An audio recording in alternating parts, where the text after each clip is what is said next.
Welcome to Kenji's Kitchen.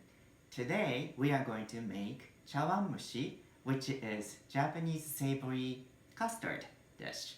And this dish is very popular among Japanese people from little children to adult.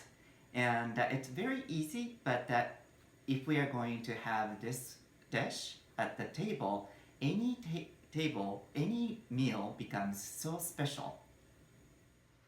So today we are making 2 people's portion and we are going to use 2 eggs. And each eggs are different sizes and we want to make sure the dashi we are going to use for this dish is 3 times of the egg portion. So let's measure the egg first. So egg is 100 milliliter. So the dashi is going to be 300.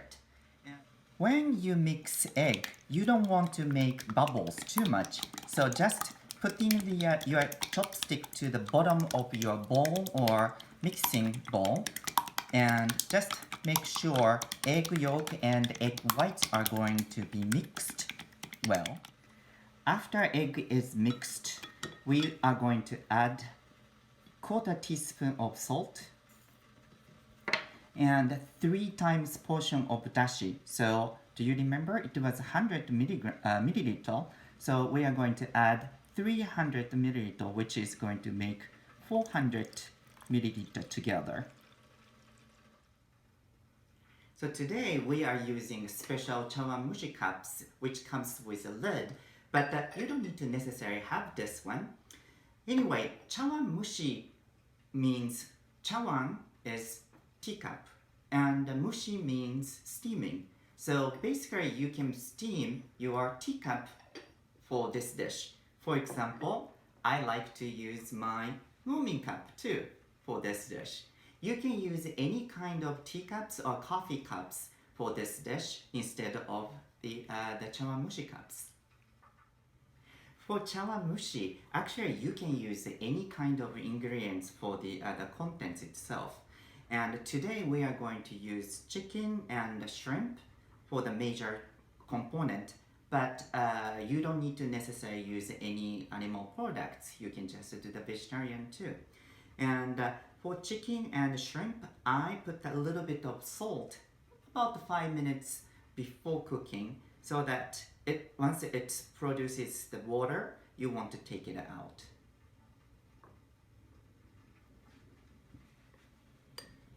And also shrimp.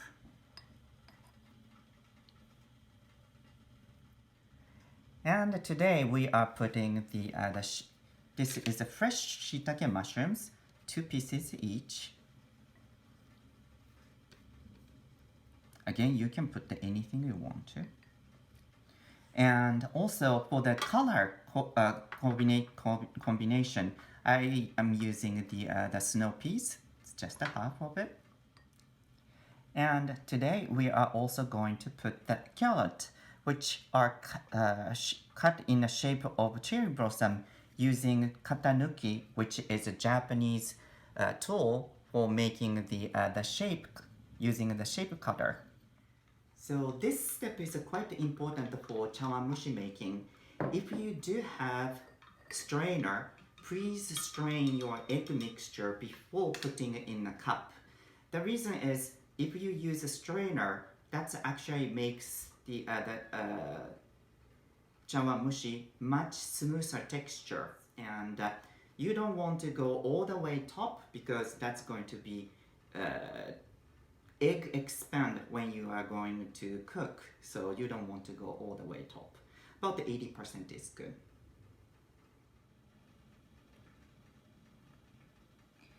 And we are going to cover chawanmushi with tin foil. And this is a steaming time.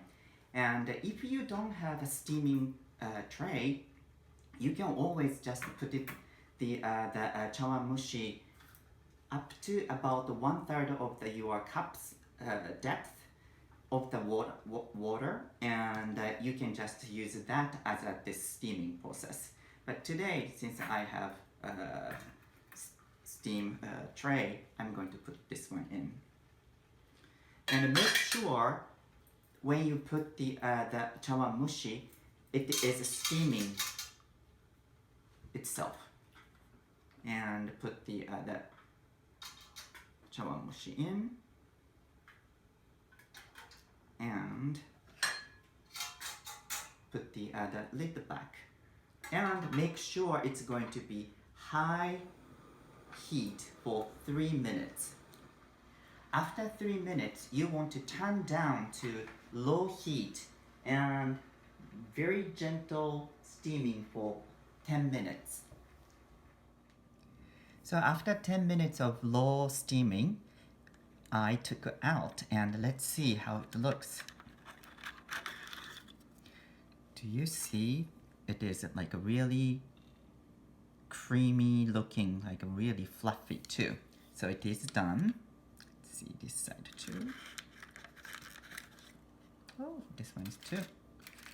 All right, and I am putting the some Japanese herb called mitsuba for this dish, but you don't need. If you don't have, you don't need to. Okay, so let's try the chawanmushi now.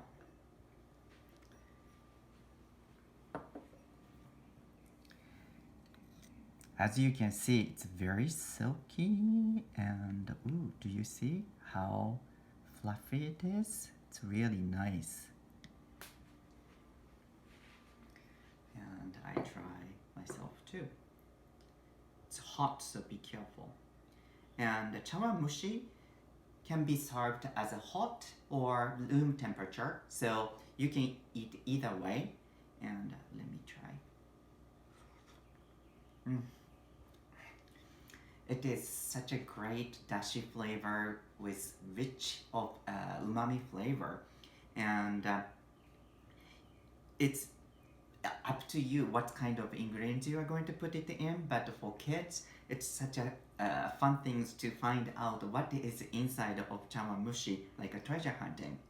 And this reminds me, my grandmother used to make for me when I was a kid, and chawanmushi was one of my favorite dish. I asked my grandmother, could you make chawanmushi tonight?